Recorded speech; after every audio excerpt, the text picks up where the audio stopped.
ایک نظام تو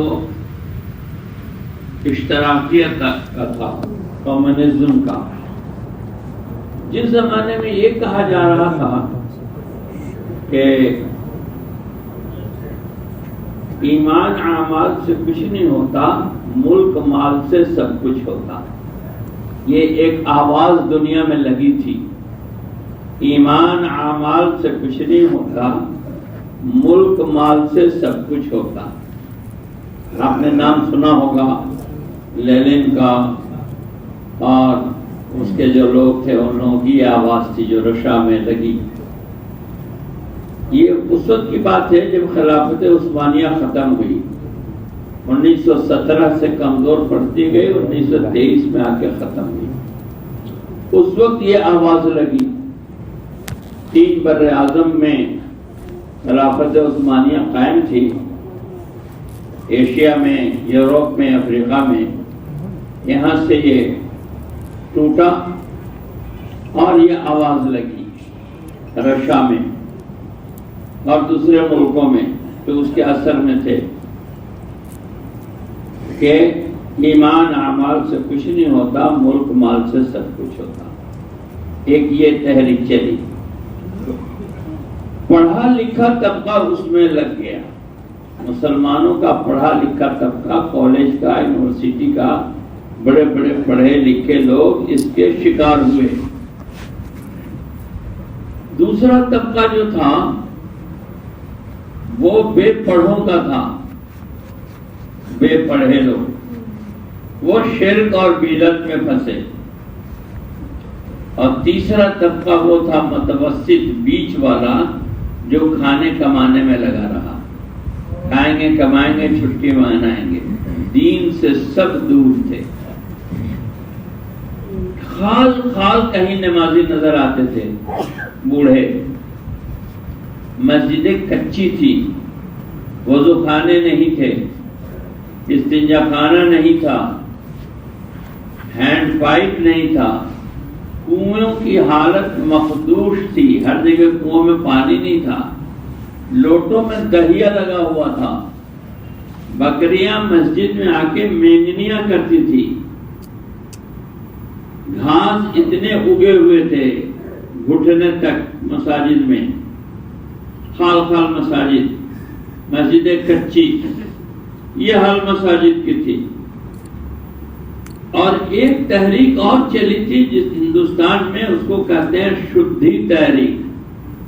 شدھی تحریک، وہ شدھی تحریک یہ تھی کہ پیلی دھوتی تقسیم کرتے تھے اور مسلمانوں کو گھر واپسی کی دعوت دیتے تھے کہ تم پہلے ہمارے مذہب میں تھے، اب ادھر چلے گئے، زبردستی تم کو مسلمان بنایا گیا ہے، تم واپس ہو جاؤ. تو پیلی دھوتی تقسیم ہوتی تھی، شدھی تحریک چل رہی تھی. یہ وہ زمانہ تھا جو مولانا الیاس صاحب رحمۃ اللہ علیہ کا. مولانا الیاس صاحب رحمۃ اللہ علیہ کو کڑھن ہوئی، فکر ہوئی، درد ہوا، غم ہوا کہ یہ مسلمان تو ارتداد کی طرف جا رہا ہے. مسجد سے اس کا تعلق نہیں، اعمال سے اس کا تعلق نہیں، اوپر سے اس کے ایمان کو ضائع کرنے کی اور ختم کرنے کی محنت ہو رہی ہے. تو مسلمان تو ارتداد کی طرف جا رہا. خاص طور سے یو پی کا وہ علاقہ جو علی گڑھ کا ہے تھا، ہاتھرس کا تھا، یہ علاقہ جو میوات کا تھا، ہریانہ کا علاقہ، تو یہ سارے راجستھان کے کچھ علاقے، یہ علاقے ان تحریکات کے شکار تھے، شدھی تحریک کے. مولانا الیاس صاحب رحمۃ اللہ علیہ اللہ سے یہ کہنا شروع کیے کہ یا اللہ الیاس تیرے دین کے لیے کیا کرے، یا اللہ الیاس تیرے دین کے لیے کیا کرے کہ مسلمان مسجد سے جڑ جائے، اعمال سے جڑ جائے، دین سے جڑ جائے، قرآن سے جڑ جائے. خال خال علماء تھے، ہر جگہ علماء بھی نہیں تھے. جنازے کی نماز کے بغیر مسلمان قبروں میں دفن ہوتا تھا. کوئی غسل دینے والا نہیں ہوتا تھا، تو لکڑی گاڑ دیتے تھے قبر پر کہ یہاں وہ دفن ہے جس کا غسل نہیں ہوا ہے، جس کا جنازہ نہیں ہوا ہے. کوئی آدمی کالی ٹوپی والا گزرتا کبھی 2 دن 4 دن 10 دن مہینہ کے بعد تو اس کو پکڑ کے کہتے اس کا جنازہ پڑھ دو. جنازہ پڑھانے والے لوگ نہیں تھے گاؤں میں علاقوں میں. میوات کے علاقوں میں مولانا صاحب نکاح بھی پڑھاتے تھے اور پنڈت جی آ کے آگ کا ساتھ پھیرا بھی لگواتے تھے. یہ دونوں کام ساتھ ساتھ ہوتے تھے. گوبر سے گھر لیپتے تھے. تو مولانا صاحب رحمۃ اللہ علیہ نے اس کو دیکھا تو درد ہوا, کڑھن ہوا. اللہ جس سے کام لینا چاہتے ہیں اس کو درد دیتے ہیں. اللہ کی سنت ہے, پہلے درد دیتے ہیں. انبیاء علیہ السلام کے ساتھ بھی یہی ہوا, کام بعد میں دیا, درد پہلے دیا. درد نہیں ہوگا تو محبت نہیں ہوگی. بچہ اللہ بعد میں دیتے ہیں, درد پہلے دیتے ہیں, تب ماں اس کی خدمت کرتی ہے. اگر درد نہ ہو تو وہ خدمت نہ کرے. کمال صاحب رحمۃ اللہ علیہ روتے تھے. لمبی کہانی ہے, گھنٹوں گزر جائے گا, سارا وقت اسی میں, اس لیے میں مختصر کہتا چل رہا ہوں, آپ اشارہ سمجھتے جائیے. نظام الدین کے قیام کے زمانے میں معالیہ صاحب ہمایوں کے مقبرے کے پاس ایک چھوٹا سا حجرہ تھا, آج بھی ہے ہمایوں کے مقبرے کے پاس, جہاں مشہور تھا بختیار کاکی رحمۃ اللہ علیہ اور داتا گنج شکر رحمۃ اللہ علیہ, یہ لوگ وہاں کی عبادت کیا کرتے تھے. چھوٹا سا کمرہ ہے. معالیہ صاحب رحمۃ اللہ علیہ وہاں چلے جاتے اور مدرسے کے بچے وہاں آتے تو ان کے ساتھ ظہر کی نماز پڑھتے, وہاں روتے تھے. لکڑہارے جو لکڑی کاٹتے تھے وہ کہتے تھے کہ یہاں کوئی آدمی ایسا روتا ہے جیسے کوئی اکلوتا بیٹا مر گیا ہو, کوئی سگا مر گیا ہو. روتے تھے, آواز سے روتے تھے کہ یہاں کون رو رہا ہے, اور یہی کہتے تھے یا اللہ الیاس تیرے دین کے لیے کیا کریں. برسوں روتے رہے, کچھ سمجھ میں نہیں آیا تو سوچا کہ چلو حج کو چلتے ہیں اور وہیں رہ جائیں گے, وہیں مر کھپ جائیں گے, اب یہاں واپس نہیں آئیں گے. ایک قافلہ لے کے حج کو گئے, قافلہ واپس ہو گیا, اپنے وہاں رک گئے, تقریباً 1 سال رہے. وہاں سے ان کے قلب پر یہ بات کھولی گئی اور ڈالی گئی. امام نووی رحمۃ اللہ علیہ نے امام شافعی رحمۃ اللہ علیہ کا ایک قول نقل کیا ہے کہ اس امت کی اصلاح اس کے اخیر دور میں اس طریقے پر ہوگی جس طریقے پر اول میں ہوئی. ایک رہبری ملی اس دعوت کے کام کے اعتبار سے.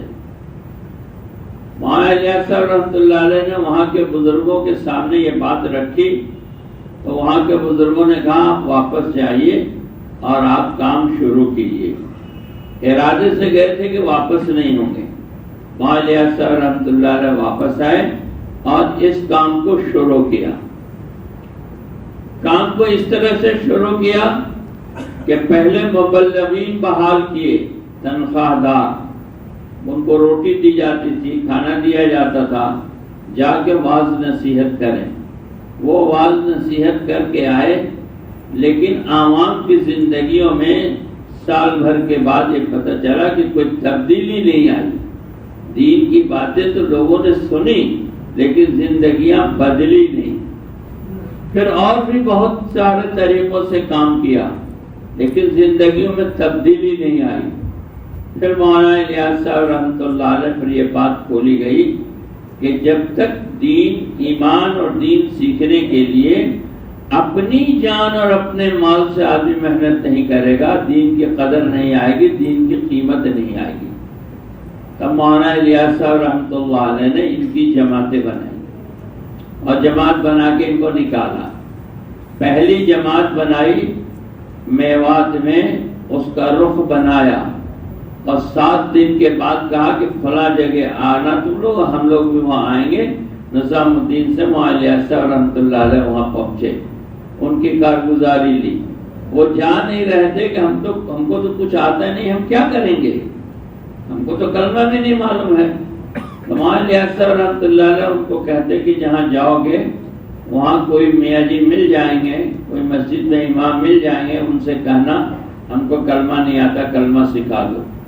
اور وہاں جو دیندار لوگ ہوں گے ان کی مجلس میں جانا، ان کو دیکھنا وہ کیا کرتے ہیں، جیسا کرتے ہیں ویسے کرنا۔ مولانا صاحب رحمۃ اللہ علیہ نے سہارنپور میں جو مدرسہ ہے مظاہر العلوم، وہاں سے جماعت نکالی طلبہ کی۔ اس طلبہ کی جماعت میں حضرت ہردوئی بھی تھے، حضرت مولانا ابرار الحق صاحب۔ اور یہ جماعت گئی کاندھلا لے کے گئے مولانا صاحب، ان طلبہ کی جماعت کو لے کے کاندھلا گئے۔ حضرت مولانا یوسف صاحب رحمۃ اللہ علیہ، حضرت مولانا انعام صاحب رحمۃ اللہ علیہ، حضرت ہردوئی رحمۃ اللہ علیہ، یہ سب درسی ساتھی تھے۔ بعد میں حضرت ہردوئی بیمار ہوئے، ان کی طبیعت خراب ہوئی تو 1 سال وہ بعد میں فارغ ہوئے، لیکن تھے یہ لوگ ساتھی۔ تو سہارنپور میں مولانا نے طلبہ کا کام شروع کیا۔ مولانا لیاس صاحب رحمۃ اللہ علیہ کے ذہن میں جو بات تھی اس کام کے کرنے کے اعتبار سے، اس کو علماء کے سامنے رکھا کہ ہم یہ کرنا چاہتے ہیں۔ علماء یہ کہتے تھے کہ اسکیم تو آپ کی بڑی اچھی ہے اور پلان اور پروگرام تو بہت اچھا ہے، کرے گا کون؟ مسلمان کو تو ایمان میں اتنی طاقت نہیں ہے کہ استنجے کا ڈھیلا اٹھا سکے۔ جو پیشاب کر کے استنجے کا ڈھیلا نہیں لیتا یا پانی لے لیتا، وہ اتنی بڑی قربانی جانی مالی دے کے جا کے دین سیکھنے کی محنت کرے گا، یہ کہاں سے ہوگا؟ اب مولانا نے جو جماعتیں نکالی، اس جماعت کا طرز یہ تھا کلمہ سننا اور سنانا، کلمہ سننا اور سنانا۔ متکلم یہ کہتا تھا کہ بھائی جان آپ کلمہ پڑھ دیتے تو ہم اپنا کلمہ ملا لیتے، آپ کلمہ پڑھ دیتے تو ہم اپنا کلمہ ملا لیتے۔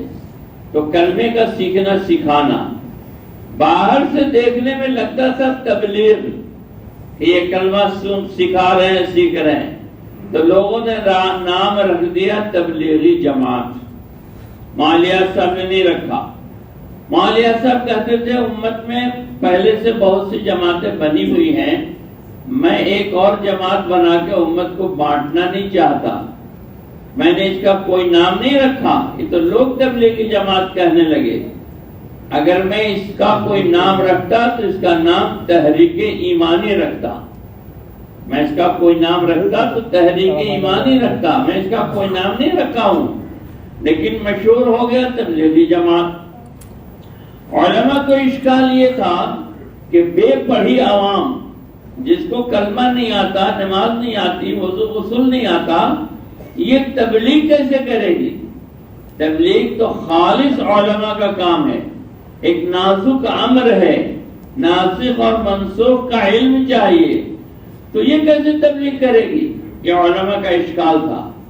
مولانا الیاس صاحب رحمۃ اللہ علیہ علماء کو مطمئن کرتے تھے کہ یہ تبلیغ نہیں ہے، یہ تمرین ہے، یہ سیکھنے جاتے ہیں، سکھانے نہیں جاتے ہیں، یہ سیکھنے جاتے ہیں، سکھانے نہیں جاتے ہیں۔ جون پور میں جمعیت کا اجلاس ہو رہا تھا، حضرت مدنی پہنچے ہوئے تھے، جمعیت کا اجلاس تھا رحمۃ اللہ علیہ، اور انہی تاریخوں میں تبلیغی اجتماع تھا، تو وہاں الیاس صاحب رحمۃ اللہ علیہ بھی پہنچے ہوئے تھے۔ وہاں الیاس صاحب کو معلوم ہوا حضرت مدنی تشریف لائے ہیں، تو وہاں الیاس صاحب نے کہا اجتماع والے سارے تم لوگ چلو حضرت مدنی کے جلسے میں۔ تمام اپنے ساتھیوں کو لے کر حضرت مدنی کے جلسے میں چلے گئے۔ حضرت مدنی نے دیکھا مولوی الیاس آئے ہیں، تو فرمایا مولوی الیاس آئے ہیں تو بات ان کی ہوگی، ہماری نہیں ہوگی۔ یہ تھا ہمارے بڑوں کا اتفاق و اتحاد، ہمارے بڑوں کا ایک دوسرے کو تعاون، ایک دوسرے کی مدد، ایک دوسرے کے کام کی تحسین۔ تو وہاں الیاس صاحب رحمۃ اللہ علیہ کا بیان ہوا۔ مجھے کس نے سنایا یہ، اس کی سند بیان کر دوں۔ امیر شہریت امارت شرعیہ امیر خامس حضرت مولانا عبد الرحمن صاحب رحمۃ اللہ علیہ، یہ تو دربھنگا کے، لیکن پوری زندگی ہمارے ہاں گزری چھپرا میں۔ بہت بڑے تھے، ہم لوگ بہت چھوٹے تھے، لیکن ہم لوگ کالج اسکول والے تھے اور دین کی طرف ہم لوگ آئے تو ہم لوگ کو بہت مانتے تھے۔ انہوں نے مجھے سنایا، کئی بار یہ واقعہ کہ میں اس جمعیت کے اجلاس میں شریک تھا، مولانا الیاس صاحب علماء سے اپنا کام پیش کر رہے تھے اور علماء انکار کر رہے تھے کہ یہ بے پڑھی عوام تبلیغ جیسا نازک کام کیسے کرے گی۔ مولانا الیاس صاحب علماء کو مطمئن کر رہے تھے کہ یہ تبلیغ نہیں ہے، یہ تمرین ہے، یہ سیکھنے جاتے ہیں۔ تقریباً 24 میں کام شروع ہوا ہے، 44 میں مولانا الیاس صاحب کا انتقال ہوا ہے۔ 20 سال مولانا الیاس صاحب رحمۃ اللہ علیہ ملک کے تمام بڑے علماء کے پاس گئے ہیں جہاں تک جا سکتے تھے، اور اپنا کام ان کے سامنے پیش کیا ہے اور ان کی تائید حاصل کرنے کی کوشش کی ہے۔ اس کی وجہ کیا تھی؟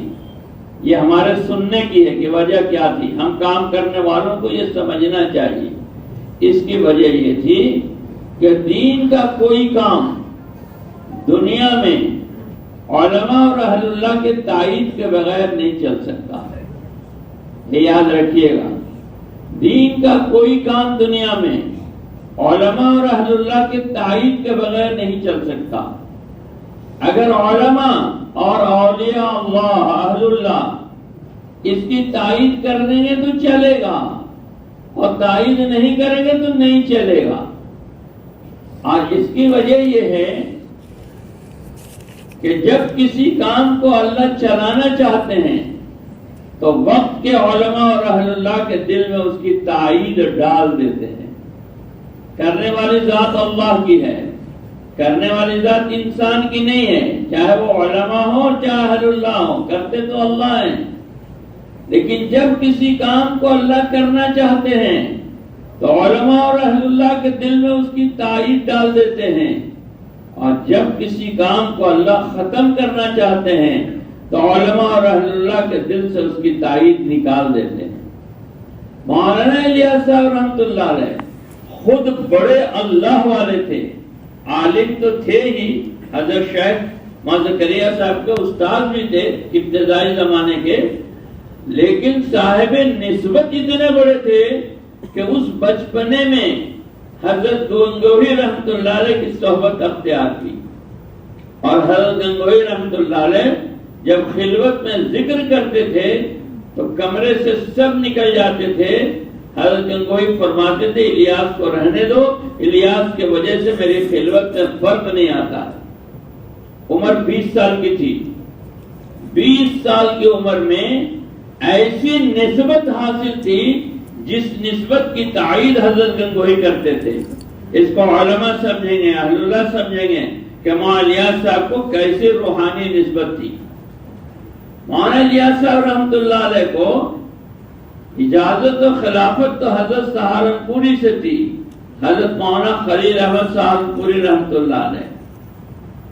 یہ بیعت تو تھے حضرت حاجی صاحب سے، اور حضرت حاجی صاحب کے ہی حضرت حاجی صاحب نے تربیت میں دیا تھا حضرت گنگوہی کے، اور حضرت گنگوہی سے ان کو اجازت تھی۔ مولانا الیاس صاحب رحمۃ اللہ علیہ کو خلافت مولانا خلیل احمد سہارنپوری رحمۃ اللہ علیہ سے تھی۔ فرماتے تھے کہ 40 دن جس کو ذکر کرا دیتا ہوں اس میں اتنی صلاحیت پیدا ہو جاتی ہے کہ اس کو اجازت خلافت دے دوں۔ مولانا الیاس صاحب کی نسبت اتنی قوی تھی کہ 40 دن جس کو ذکر کراتے تھے اس میں روحانیت اتنی آ جاتی تھی کہ اس کو اجازت خلافت دے۔ بڑے عالم بھی تھے، بڑے صاحب نسبت بزرگ تھے، اور بڑے بڑے صاحب نسبت علماء اور صلحاء کی صحبت اختیار کی تھی۔ خود آپ کے والد ماجد بڑے اللہ والے تھے، اور نقشبندیہ سلسلے کے اکابر بزرگوں میں تھے مولانا اسماعیل صاحب رحمۃ اللہ علیہ۔ اس سب کے باوجود مولانا الیاس صاحب نے یہ نہیں کہا کہ ہم اپنے کام کی تائید کے لیے علماء صلحاء کے پاس کیوں جائیں گے، ہم ان سے مستغنی ہیں۔ نہیں، مولانا الیاس صاحب رحمۃ اللہ علیہ علماء اور صلحاء کے پاس گئے، اپنا کام پیش کیا اور ان کی تائید حاصل کرنے کی کوشش کی، اور یہ بتایا ہم کام کرنے والوں کو کہ جب تک یہ کام دنیا میں چلے گا، اس وقت تک یہ کام دنیا میں چلے گا جب یہ علماء کے نگرانی اور اہل اللہ کی سرپرستی میں ہوگا۔ یہ ہم کو ایک اصول بتا دیا، اگر کام علماء کی نگرانی سے نکل گیا اور اہل اللہ کی سرپرستی سے نکل گیا اور کام عوام کے ہاتھ میں چلا گیا تو عوام کے ہاتھ میں جا کے کام ضائع ہو جائے گا، یا کام پٹری سے اتر جائے گا، یا کام اصول سے ہٹ جائے گا۔ اس لیے مولانا الیاس صاحب رحمۃ اللہ علیہ نے حضرت مولانا قاری طیب صاحب رحمۃ اللہ علیہ کو خط لکھا، وہ خط آج بھی موجود ہے ہمارے آپ کے دیکھنے کے لیے، ہمیں دیکھنا چاہیے۔ اس خط کا مفہوم یہ ہے کہ مولانا الیاس صاحب رحمۃ اللہ علیہ قاری صاحب کو یہ لکھ رہے ہیں کہ کام عوام میں جا رہا ہے، کام عوام میں جا رہا ہے اور کثرت سے عوام کا رجوع ہے، مجھے ڈر اس بات کا ہے کہ عوام کے ہاتھ میں جا کر کام ضائع نہ ہو جائے۔ اس لیے میں یہ چاہتا ہوں کہ ماہرین شریعت، ماہرین طریقت، یعنی کبار علماء، بڑے درجے کے علماء اور بڑے درجے کے اہل اللہ اور ماہرین سیاست، تین بات، ماہرین شریعت، ماہرین طریقت اور ماہرین سیاست کی ایک جماعت ہو جس کی نگرانی میں اس کام کا عملی نقشہ طے ہو، یہ مفہوم ہے۔ ماہرین شریعت تو آپ سمجھ گئے، بڑے علماء، اور ماہرین طریقت بڑے بڑے اہل اللہ، اور ماہرین سیاست سے مراد آج کے بے دین سیاستدان نہیں، اس زمانے کے سیاستدان جس میں حضرت مولانا حفظ الرحمان سیواری رحمۃ اللہ علیہ کا نام لیا جائے گا، جس میں مولانا آزاد کا نام لیا جائے گا، اس طرح کے بڑے بڑے لوگ کہ ان کے مشورے سے اس کام کا عملی نقشہ طے ہو، یعنی کام ان کی نگرانی اور ان کی سرپرستی میں ہو، تب یہ کام محفوظ رہے گا، ورنہ عوام کے ہاتھوں سے ضائع ہو جائے گا۔ مولانا کو یہ خطرہ لگا رہتا تھا کہ کہیں یہ استجراج تو نہیں ہے، کہیں شیطان نے بہکا کے مجھ سے کوئی ایسا کام تو نہیں شروع کرا دیا جو آگے چل کر امت میں فتنہ بنے گا۔ اس کا بڑا غم تھا، بڑا درد تھا۔ ایک مرتبہ مفتی کفایت اللہ صاحب رحمۃ اللہ علیہ تشریف لائے تو حضرت نے ایک پرچہ لکھا اور ایک چھری ان کو دی، اور پرچے میں لکھا کہ اگر یہ کام استدراج ہے اور میری وجہ سے دنیا میں گمراہی پھیلے گی تو میں واجب القتل ہوں، مجھے قتل کر دیا جائے اور میرا خون معاف ہے۔ یہ پرچہ لکھ کے ان کو دیا۔ مفتی کفایت اللہ صاحب رحمۃ اللہ علیہ کہنے لگے حضرت یہ کام آپ کا حق ہے اور سچ ہے۔ یہ تائید کیا مفتی صاحب نے کہ یہ کام حق ہے۔ مفتی صاحب ہندوستان کے مفتی نہیں تھے، عالم اسلام کے مفتی تھے، اور وہ کہہ رہے ہیں یہ کام حق ہے اور سچ ہے۔ پھر مولانا الیاس صاحب رحمۃ اللہ علیہ بیمار تھے۔ حضرت مولانا مفتی شفیع صاحب رحمۃ اللہ علیہ اس وقت ابھی ملک تقسیم نہیں ہوا تھا، دیوبند میں تھے، وہ دلی کسی کام سے آئے تھے۔ ان کو معلوم ہوا مولانا الیاس صاحب بیمار ہیں، وہ آئے عیادت کے لیے تشریف لے آئے نظام الدین، تو لوگوں نے کہہ دیا کہ ڈاکٹروں نے ملنے سے منع کر دیا ہے۔ مفتی صاحب کے ساتھ ان کے صاحبزادے بھی تھے، تو یہ لوگ واپس جانے لگے، اور روڈ پر وہاں بس اسٹینڈ ہے وہاں پہنچے، ایک نوجوان دوڑے ہوئے آئے کہ حضرت بلا رہے ہیں۔ اور نوجوان کون تھے؟ وہ حضرت مولانا صاحب رحمۃ اللہ علیہ تھے۔ پھر مفتی شفیع صاحب گئے مولانا الیاس صاحب کے پاس، تو مولانا الیاس صاحب رحمۃ اللہ علیہ رونے لگے اور کہے کہ مفتی صاحب مجھے ڈر ہے کہ کہیں یہ استدراج تو نہیں ہے، کہیں امت میں کوئی غلط کام تو میں نے شروع نہیں کر دیا کہ کل کو یہ فتنہ بنے گا۔ تو مفتی صاحب نے کہا آپ کے سوال میں ہی آپ کا جواب ہے، اس لیے کہ استدراج والوں کو یہ شبہ نہیں ہوتا کہ استدراج ہے، ان کو تو یقین ہوتا ہے کہ میرا کام حق ہے۔ آپ کو شبہ ہے، یہی اس بات کی دلیل ہے کہ کام حق ہے۔ تو مولانا الیاس صاحب رحمۃ اللہ علیہ مفتی کفایت اللہ صاحب کی تائید حاصل کی. مفتی کفایت اللہ صاحب کی تائید حاصل کرنے کے لیے میواتیوں کو بھیجا مفتی صاحب کے پاس اور سکھلا کے بھیجا. جا کے کہنا حضرت ہم کو کلمہ سکھا دو, ہم کو کلمہ نہیں آتا, اور جو کہیں وہ آ کے بتانا کہ کیا کہا ہے. تو یہ گئے میواتی 2 4 5. وہاں لوگوں نے پوچھا کیا بات ہے کہ حضرت سے ملنا ہے. حضرت سے ملے. حضرت کلمہ نہیں آتا, کلمہ سکھلا دو. حضرت بڑے مصروف تھے, عالم اسلام کے بڑے مفتی تھے, جمعیت کے بڑے رکن تھے, اور آزادی کی لڑائی میں حصہ لینے والے تھے, اور مدرسے میں سبق پڑھاتے تھے, بہت مصروف تھے. تو بھگا دیا کہ جاؤ. مولانا صاحب کے پاس پہنچے, کیا ہوا کہ بھگا دیا, اب پھر جاؤ. تو بہت ڈانٹیں گے, تو ڈانٹتے تو لیکن پھر جاؤ. تو پھر گئے تو پھر جا کے کہا حضرت کلمہ سکھا دو. اب کی بار بہت ڈانٹ کے بھگا دیا. اب کیا ہوا کہ بھگا دیا, تو پھر جاؤ. اب تو ماریں گے تو مار کھا لینا, لیکن جاؤ. پھر گئے کہ کون ہو, کہا حضرت کلمہ سکھا دو, کلمہ نہیں آتا. تب مفتی صاحب کے ذہن میں آیا, او ہو تم کو مولوی الیاس نے بھیجا ہے کیا؟ کہاں, انہوں نے بھیجا ہے. تب یہ جملہ نکلا, اب کوئی کیا کہے گا, اب کوئی کیا کہے گا, اب کوئی کیا کہے گا. میں باتیں کچھ نہیں سمجھے. لیکن مولانا الیاس صاحب نے جا کے جب کہا تو مولانا الیاس صاحب جھوم اٹھے. مفتی صاحب کی تائید ہو گئی, مفتی صاحب کی تائید ہو گئی, مفتی صاحب کی تائید ہو گئی. کہ کیا ہوا کہ ہمارے کام کے مقاصد میں سے ایک مقصد یہ ہے کہ امت کے اندر دین سیکھنے کا اتنا شوق پیدا ہو جائے کہ امت اپنے جان مال سے علماء کے پاس دین سیکھنے کے لیے جانے لگے. جب امت اپنے جان مال سے علماء کے پاس دین سیکھنے کے لیے جانے لگے گی تو علماء کے لیے یہ ضروری ہو جائے گا کہ امت کو دین سکھلاوے. جو نہیں سکھلائے گا اس پر حجت قائم ہو جائے گی. اگر امت اپنے جان مال سے دین سیکھنے کے لیے جا رہی ہے تو علماء کے لیے ضروری ہے کہ اس کو دین سکھلاوے. تو امت میں اتنا شوق پیدا ہو گیا کہ امت اپنی جان مال سے دین سیکھنے کے لیے جا رہی ہے. اس پر مفتی صاحب نے کہا اب کوئی کیا کہے گا, اب کوئی کیا کہے گا, اب کوئی کیا کہے گا. کس کے تائید کے واقعات سنائیں. حضرت مولانا الیاس صاحب رحمۃ اللہ لکھنؤ گئے. لکھنؤ میں بڑا علمی گھرانہ گزرا ہے, آج بھی ہے, فرنگ محلی. وہاں بڑے بڑے اکابر علماء گزرے ہیں. ان کے پاس مولانا گئے اپنی بات پیش کرنے کے لیے. تو حضرت کے یہاں سے وقت ملا کوئی, مثلا 8 بجے 9 بجے کوئی وقت ملا دن میں.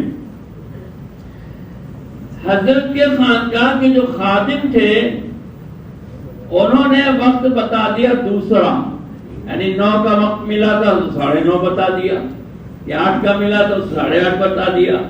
مولانا الیاس صاحب رحمۃ اللہ علیہ اس وقت پر پہنچے. حضرت بہت ڈانٹے, تم کیا تبلیغ کرو گے, تم کیا دین کا کام کرو گے جب وقت کی پابندی نہیں ہے. وقت دیا گیا تھا 9 بجے کا, آ رہے ہو 9:30 بجے. حالانکہ خادم نے 9:30 ہی بتایا تھا. مولانا الیاس صاحب پی گئے. مولانا الیاس صاحب نے کہا ایک مسلمان آدمی ہے, میں بات کہہ دوں گا تو اس کو ڈانٹ پڑے گی, تو میں ہی ڈانٹ کیوں نہ سن لوں, ایک مسلمان کو کیوں میں ڈانٹ سنواؤں. یہ تھے مولانا الیاس صاحب. پھر مولانا الیاس صاحب نے اپنے بات کہی ان سے. پھر مولانا الیاس صاحب رحمۃ اللہ علیہ سے ان کی گفتگو ہوئی تو ان کی تائید حاصل ہوئی. مولانا الیاس صاحب رحمۃ اللہ علیہ مولانا آزاد سے بات کرنے کی بات ہوئی کہ آپ مولانا آزاد سے بات کیجئے. مولانا الیاس صاحب نے کہا بہت بڑے آدمی ہیں, اتنے بڑے آدمی ہیں کہ اگر انہوں نے نہ کہہ دیا تو نہ ہو جائے گا, ہاں ان سے کون کرائے گا. اگر انہوں نے نہ کہہ دیا تو نہ ہو جائے گا, ان سے ہاں کون کرائے گا. تو مولانا الیاس صاحب نے ترتیب یہ بنائی کہ ان کا جو گھر تھا, ان کا جو گارڈن تھا, باورچی خانہ تھا, بڑے آدمی تھے, اس میں بہت سے میواتی کام کرتے تھے. ان میں جماعتیں بھیج کر محنت شروع کی. ان کی زندگیاں بدلی, ان کی زندگیوں میں نماز آئی, ان کی زندگیوں میں داڑھی ٹوپی آئی. تو مولانا آزاد نے ایک دن پوچھا کہ یہ تم لوگوں میں تبدیلی دیکھ رہے ہیں, یہ کیا ہے. کہ وہ مولانا الیاس کی ایک جماعت ہے, وہ ہم لوگوں کو لے جاتے ہیں، ہم لوگوں کو کلمہ نماز سکھلاتے ہیں۔ تو مولانا آزاد صاحب نے کہا بڑا کام کر رہے ہیں، بڑا کام کر رہے ہیں۔ مولانا الیاس صاحب بہت خوش ہوئے کہ مولانا آزاد کی تائید حاصل ہوئی، بڑا کام کر رہے ہیں۔ ایسی حضرت تھانوی رحمۃ اللہ علیہ کہ بڑے آدمی ہیں، ان کو میں کیا سمجھاؤں گا؟ اگر میں نہیں سمجھا سکا اور نہ ہو گیا تو ہمیشہ کے لیے نہ ہو جائے گا۔ تو ان کو سمجھانے نہیں گئے، جماعت بھیجی تھاوانہ بہت، اور جماعت والوں کو کہہ دیا کہ خانقاہ میں مت جانا جب تک حضرت بلاوے نہیں، شہر میں کام کرنا۔ شہر میں جماعت کام کر رہی تھی، حضرت مولانا کو معلوم ہوا مولوی الیاس کی جماعت آئی ہے، اپنے بھانجے کو بھیجا، وہ آئے اور انہوں نے دیکھا جماعت گشت کر رہی ہے، اور ایک انگریزی پڑھے لکھے آدمی ہے تھانہ بھون کے، ان سے جماعت کہہ رہی ہے کہ حضرت ہم کو کلمہ نہیں آتا، آپ اپنا کلمہ سنا دیتے، آپ اپنا کلمہ پڑھ دیتے تو ہم اپنا کلمہ ملا لیتے۔ یہ متکلم کہتا تھا۔ کتنی تواضع ہے اس بات میں، کتنی تواضع ہے، آنکھ میں آنسو آ جائے کہ بھائی جان آپ اپنا کلمہ پڑھ دیتے تو ہم اپنا کلمہ ملا لیتے، ہم کو کلمہ نہیں آتا۔ وہ پڑھ نہیں رہے تھے۔ تو حضرت مولانا ظفر احمد تھانوی صاحب رحمۃ اللہ علیہ، حضرت کے بھانجے تو انہوں نے ڈانٹا، کلمہ کیوں نہیں پڑھتے ہو؟ اب وہ کلمہ پڑھے تو کلمہ غلط نکلا۔ تو مولانا ظفر احمد تھانوی صاحب دوڑے ہوئے گئے، حضرت سے جا کہا مامو جان یہ تو تھانہ بھون میں ایسے لوگ ہیں جن کا کلمہ صحیح نہیں ہے۔ اس پر یہ جملہ ہے حضرت تھانوی رحمۃ اللہ علیہ کا، الیاس نے یاس کو آس سے بدل دیا، الیاس نے یاس کو آس سے بدل دیا۔ پھر جماعت کو بلایا، پھر جماعت گئی۔ پہلا سوال، کھاتے کیا ہو؟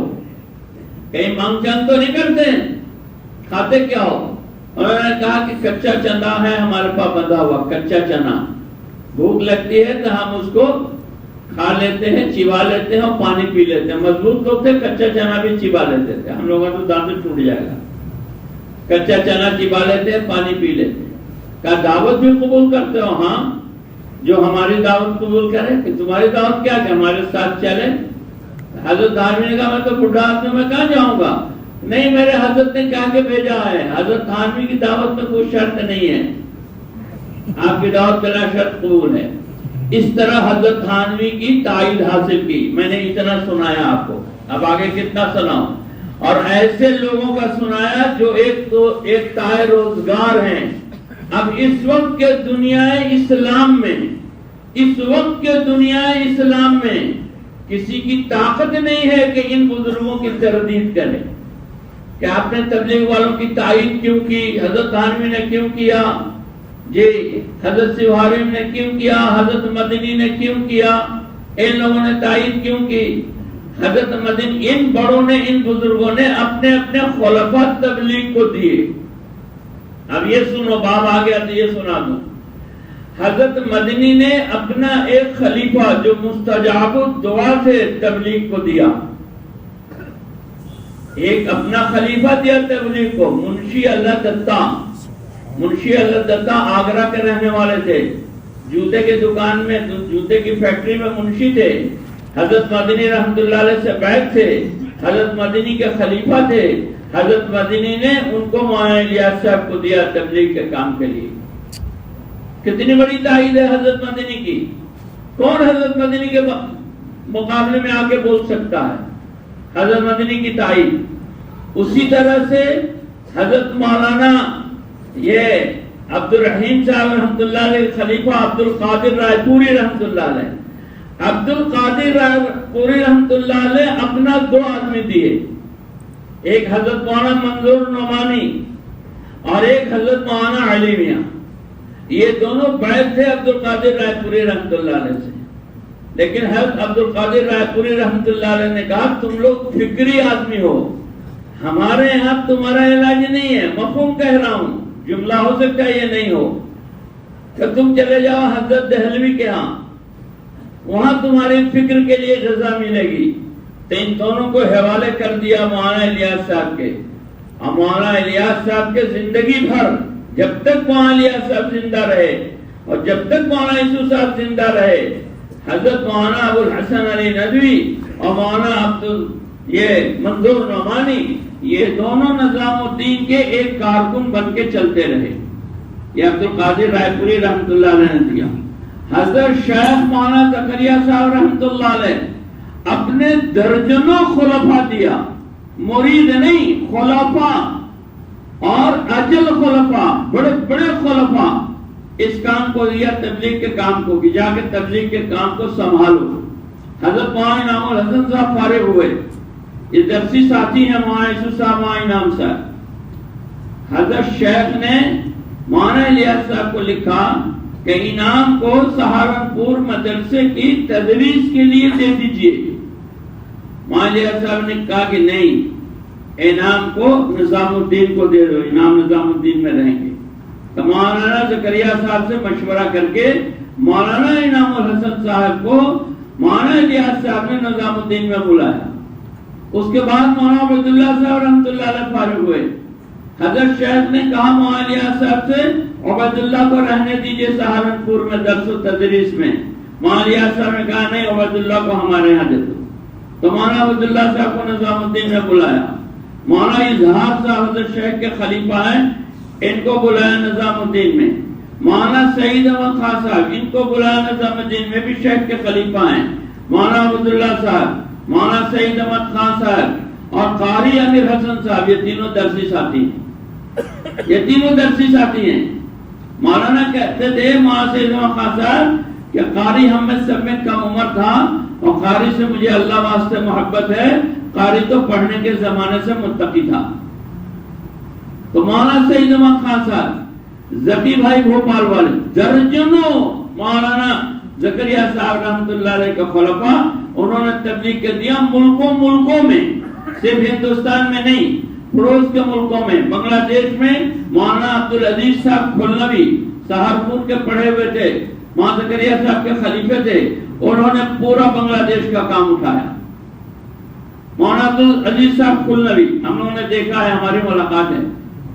اسی طرح سے شیلانگ میں، اسی طرح سے برما میں، اسی طرح سے آپ کے انڈمان نکوبار میں ایک فقیر بھائی تھے، فقیر نام تھا ان کا، سہارنپور کے فارغ تھے اور مولانا زکریا صاحب کے مرید اور خلیفہ تھے. انہوں نے وہاں کا کام شروع کیا. پڑوس کے ملک میں اسی طرح سے سعودی عرب میں ملک عبدالحفیظ اور ملک ان کے والد بھی حضرت شیخ کے خلیفہ تھے، تبلیغ کے ذمہ دار تھے. اور ملک عبدالحفیظ ملک، یہ بھی شیخ کے خلیفہ تھے، یہ بھی ذمہ دار تھے تبلیغ کے. سال لگا ہوا تھا ان کا، انہوں نے سال لگایا تھا. ہماری ملاقات تھی، ہم لوگ 1 مہینہ ساتھ تھے ایک سفر میں. تو میرے بھائیوں بزرگوں دوستوں، مولانا الیاس صاحب رحمۃ اللہ علیہ نے 20 سال علماء کی تائید حاصل کی ہے اور ہمیں یہ رہبری دیا ہے، ہمیں یہ بتایا ہے کہ ہم اس کام کو کرنا چاہتے ہیں تو گرہ باندھ لیں کہ ہم کو جس ضلع میں کام کرنا ہو، جس شہر میں کام کرنا ہو، جس علاقے میں کام کرنا ہو، وہاں کے علماء اور اہل اللہ سے جڑ کے چلیں. علماء اور اہل اللہ کے قلوب پر اللہ حق کو کھولتے ہیں اور حق ان پر منشرہ ہوتا ہے. ان سے پوچھ کے چلیں، علماء کی نگرانی میں چلیں، اہل اللہ کی سرپرستی میں چلیں، کریں گا انشاءاللہ. یہ ایک پہلو ہے جو جماعت والوں کو علماء کے ساتھ کرنا ہے. اب علماء اور اہل اللہ کو جماعت والوں کے ساتھ کیا کرنا ہے، یہ دوسرا پہلو ہے. یہ دوسرا پہلو ہے کہ کیا کرنا ہے. وہ یہ کرنا ہے کہ مولانا الیاس صاحب رحمۃ اللہ علیہ کہتے تھے کہ ہم یہ چاہتے ہیں کہ ہر جماعت میں ایک قاری ہو جو ان کا قرآن صحیح کرا دے. ہر جماعت میں ایک عالم ہو جو ان کو بنیادی دین کی باتیں سکھلا دے، مسائل سکھلا دے. اور بعض اوقات یہ بھی کہتے تھے کہ ہر جماعت میں ایک صاحب نسبت ہو جو ان کو ذکر سکھلا دے. اور تیسرا نمبر مولانا نے علم ذکر کا رکھا. اور مولانا یہ کہتے تھے کہ علم نہیں ہوگا تو جہالت کی تبلیغ ہوگی اور ذکر نہیں ہوگا تو غفلت کی تبلیغ ہوگی. اور اگر علم ذکر ہٹا دیا جائے تو یہ پھرنا پھرانا آوارہ گردی ہوگا. مولانا الیاس صاحب رحمۃ اللہ علیہ فرماتے تھے کہ علم اور ذکر ہمارے کام کے 2 بازو ہیں. جس طرح چڑیا 2 بازوؤں سے پرندہ اڑتا ہے کہ علم اور ذکر اس کام کے لیے ضروری ہے. چوک کہاں ہوئی کہ چوک یہاں ہوئی کہ ہر جماعت میں ہم کو قاری نہیں ملے. ہر جماعت میں ہم کو عالم نہیں ملے، ہر جماعت میں ہم کو اہل اللہ نہیں ملے کہ جو ان جماعت والوں کی تربیت کر سکیں، ان کو دین سکھلا سکیں۔ جب یہ لوگ نہیں ملے اور یہ بے پڑھے لوگ اپنے سے نکلنے لگے، نظام الدین میں ہم لوگوں نے دیکھا ہے، آپ بھی دیکھا ہوگا کہ جس کے جیب میں قلم دیکھتے تھے اس کو پکڑ کے امیر بنا دیتے تھے۔ وہ بیچارہ چیختا تھا، چلاتا تھا، روتا تھا، تڑپتا تھا، میرا وقت نہیں لگا ہے جماعت میں کچھ نہیں جانتا ہوں، لیکن کوئی رہتا نہیں۔ جماعت 2 دن، 4 دن، 5 دن، 10 دن، 15 دن، 20 دن جماعت باہر ملکوں کی آ کے پڑی رہتی تھی اور کوئی ان کو لے کے جانے والا نہیں تھا، کوئی ان کو لے کے جانے والا نہیں تھا۔ میرے بھائیوں، بزرگوں، دوستوں، جو لوگ امت میں جب طلب آ گئی ہے اور امت دین سیکھنا چاہتی ہے تو 2 راستے ہیں۔ ایک راستہ تو یہ ہے کہ شفقت سے، پیار سے، محبت سے علماء ان کو دین سکھلائیں، اور ایک بڑا مجمع ہے، 2%، 3%، 4%، 5% جماعتوں میں جانے والے ہیں، 95% وہ ہیں جو جماعتوں میں جانے والے نہیں ہیں، 95% لوگ جو جماعتوں میں جانے والے نہیں ہیں، جو بے طلب ہیں، جس کے وجہ سے مسجدیں خالی ہیں، ان کے لیے ہمارے پاس کیا حل ہے؟ اب 2 ہی راستہ ہے۔ ایک راستہ تو یہ ہے کہ علماء یہ کہیں کہ اگر کوئی مجھ سے سیکھنے پوچھنے نہیں آتا تو چاہے جو کرنا ہو کرے، میں نہیں جانتا۔ ایک راستہ تو یہ ہے، جو ہم سے سیکھنے نہیں آتا، جو ہم سے پوچھنے نہیں آتا کہ ہم تو کنواں ہیں، جس کو سیکھنا ہے میرے پاس آوے، اگر میرے پاس کوئی سیکھنے نہیں آتا، پوچھنے نہیں آتا تو جائے جہاں جانا جائے، مجھے کوئی مطلب نہیں ہے۔ لیکن یہ مزاج نبوت نہیں ہے، یہ مزاج نبوت نہیں ہے۔ حدیث شریف میں کنواں نہیں کہا ہے علماء کو، حدیث شریف میں علماء کو مطر کہا ہے، بارش کہا ہے، اور بارش اپنے قطروں کے لیے کسی سے اجرت نہیں لیتا، اور بارش نہیں کہتا کھیت والوں سے کہ کھیت لے کے آؤ، بادل سفر کر کے جاتا ہے اور اپنے پانی کی اجرت نہیں لیتا اور جا کے وہاں برساتا ہے۔ تو نبوت کا مزاج یہ ہے کہ علماء جو ورثۃ الانبیاء ہیں، اگر امت ان کے پاس نہیں آ رہی ہے تو وہ امت کے پاس جا کے ان کو لے آویں، ان کی ذمہ داری ہے۔ اگر امت نہیں آتی ہے تو یہ جائیں امت کے پاس، جس طرح سے انبیاء علیہ السلام گئے۔ انبیاء علیہ السلام نے انتظار نہیں کیا کہ امت میرے پاس آئے گی، بلکہ انبیاء علیہ السلام گئے، بے طلبوں میں گئے ہیں اور جا کے گھسے ہیں، ان کی خوشامد کی ہے، ان کی ناز برداری کی ہے، ان کے اندر طلب پیدا کیا ہے، اور جب وہ طالب بنے ہیں تو ان کو لا کے دین سکھلایا ہے۔ علماء کی ذمہ داری ہے کہ یہ ورثۃ الانبیاء ہیں، ورثۃ الانبیاء کا تاج جو ان کے سر پر پہنایا گیا ہے، یہ تاج متقاضی ہے، یہ تاج تقاضا کر رہا ہے کہ آپ امت میں گھسیے اور امت کو جا کے پکڑ کے لے آئیے، امت کو لے آئیے خوشامد کر کے۔ آپ امت کے پاس گئے اور امت نے آپ کو دھکا دیا تو نبیوں کو دھکا دیا گیا ہے۔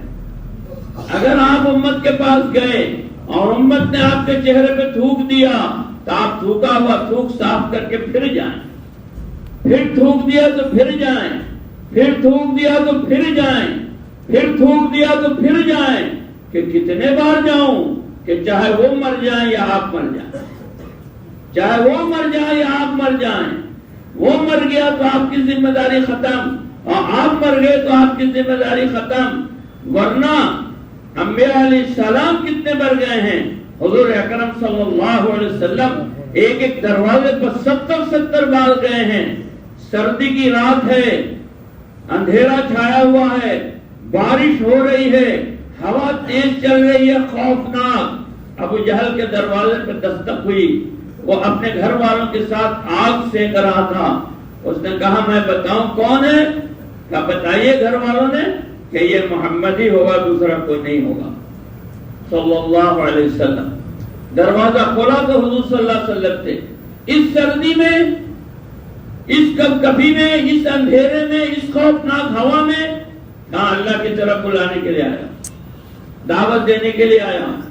آپ کبھی ذوالمجاج میں ہیں، آپ کبھی مجنہ میں ہیں، آپ کبھی میلے میں ہیں، آپ کبھی ٹھیلے میں ہیں، آپ کبھی مینا میں ہیں، آپ اللہ کے طرف بلا رہے ہیں، بھیک مانگنے والوں کی طرح، بھیکاریوں کی طرح اللہ کا لاڈلا رسول خوشامد کر کے یہ کہہ رہا ہے من ینصرنی من ینصرنی من ینصرنی، ہے کوئی جو میری نصرت کرے، ہے کوئی جو میری مدد کرے؟ اور پیچھے سے آپ کا حقیقی چچا ابو لہب آپ کو پتھر مار رہا اور کہہ رہا لا تسمعوا انہ کذاب، لا تسمعوا انہ کذاب، مت سنو اس کو، یہ جھوٹا آدمی ہے۔ آپ اٹھنی پر سوار ہیں اور کسی نے اٹھنی کو کچوکا لگایا اور آپ اٹھنے سے گر گئے، آپ اٹھنے سے گر گئے۔ امت کے دروازے پہ جانا پڑے گا، طالبین کا مجمع جب آئے گا تو اس کو تعلیم دیا جائے گا اور بے طلبوں میں جا کر تبلیغ کیا جائے گا۔ بے طلبوں کے لیے دعوت ہے، طالبین کے لیے تعلیم ہے، اور امت معلم بھی ہے، نبی معلم بھی ہے اور نبی داعی بھی ہے۔ وَإِذْ مُعَلِّمًا کہ نبی معلم ہے کس کے لیے؟ کہ نبی معلم ہے ان کے لیے جو لوگ طلب والے ہیں، جن میں طلب آ گئی ان کے لیے معلم ہے، اور بے طلبوں کے لیے نبی داعی ہیں۔ ہماری ذمہ داری ہے کہ بے طلب امت، اب کون سی بے طلبی کا ہم کو انتظار ہے؟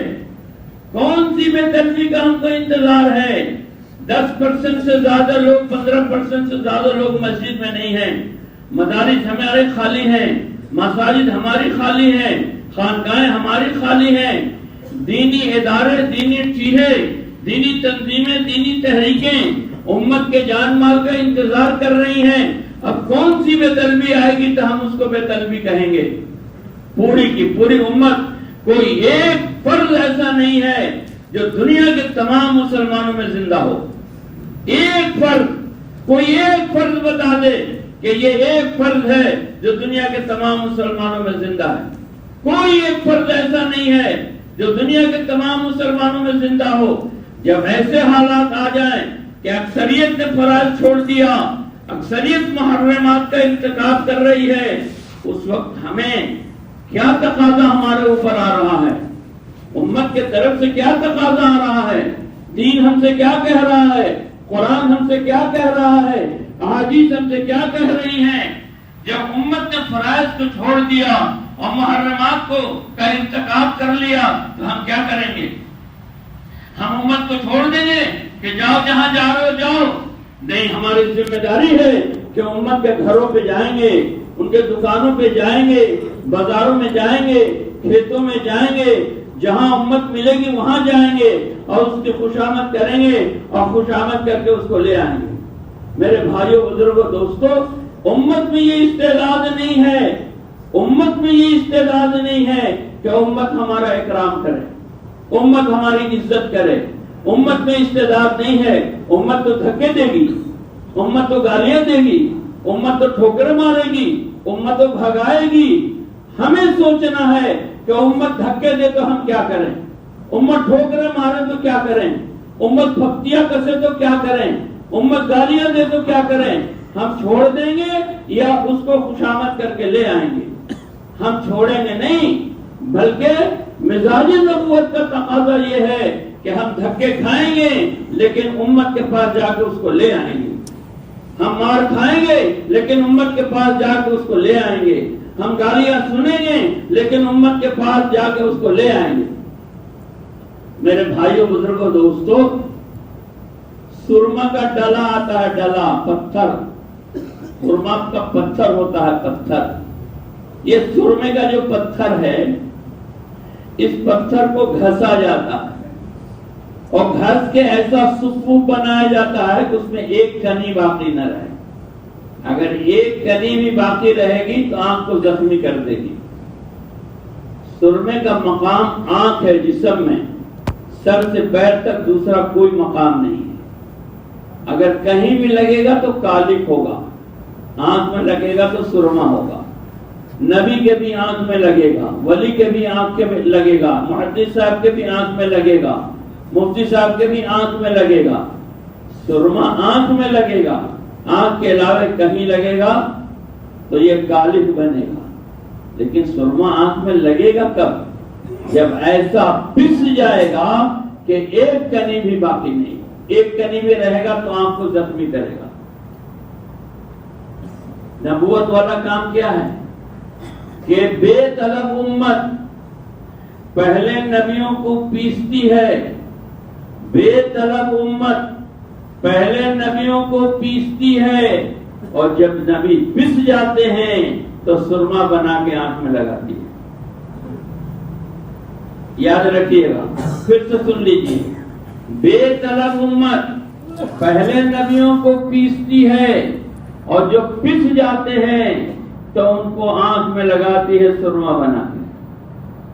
لیکن پہلے پیستی ہے، پہلے تھوکا ہے، پھر تھوکا ہوا تھوک چاٹا ہے۔ جب امت بے طلب ہے تو تھوکا ہے، اور جب امت میں طلب آ گئی ہے تو تھوکا ہوا تھوک چاٹا ہے۔ جب امت بے طلب ہے تو گالیاں دی ہیں، اور جب امت میں طلب آ گئی ہے تو دعائیں دی ہیں۔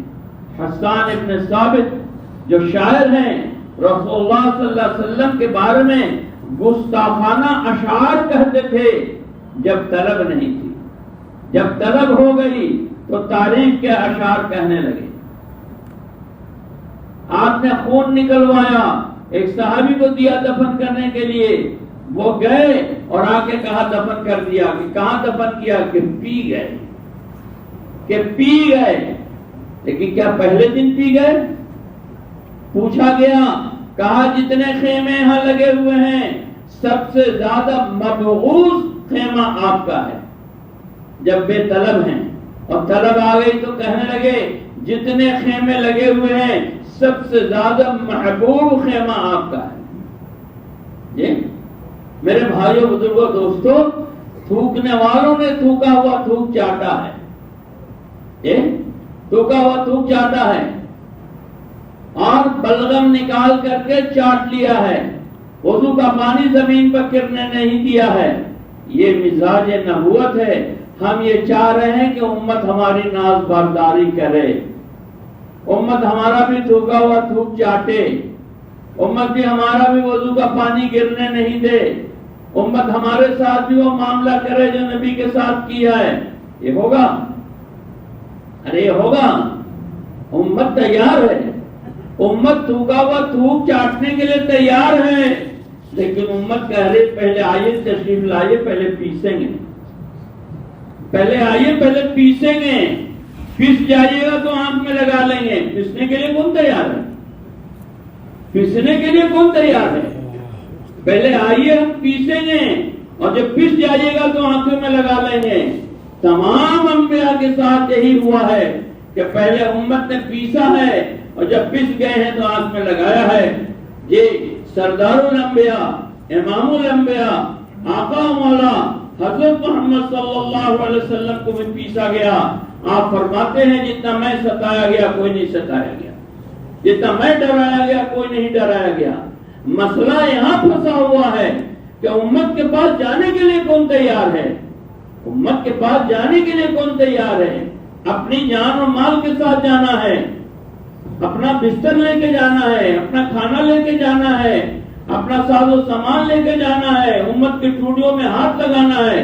میرے بھائیوں بزرگوں دوستوں، میں نے آپ کے سامنے یہ عرض کیا اور سنایا کہ 1924 میں یہ کام شروع ہوا، اور 44 میں مولانا الیاس صاحب کا انتقال ہوا 20 سال، اور مولانا الیاس صاحب کے انتقال کے بعد 44 سے لے کر 64 تک 65 میں انتقال ہوا مولانا یوسف صاحب کا، 20 سال کا زمانہ مولانا یوسف صاحب کا، اور 65 سے لے کے 95 تک 30 سال کا زمانہ مولانا انعام الحسن صاحب کا ہے۔ اس 20 20 40 اور 30 کتنا ہوا؟ 70 سال ان لوگوں کا زمانہ ہوا، اور آج کتنا ہوا؟ مولانا انعام صاحب کے بعد یہ زمانہ گزرا، یہ تقریباً 90-95 سال کا عرصہ گزرا ہے۔ ہوا کیا؟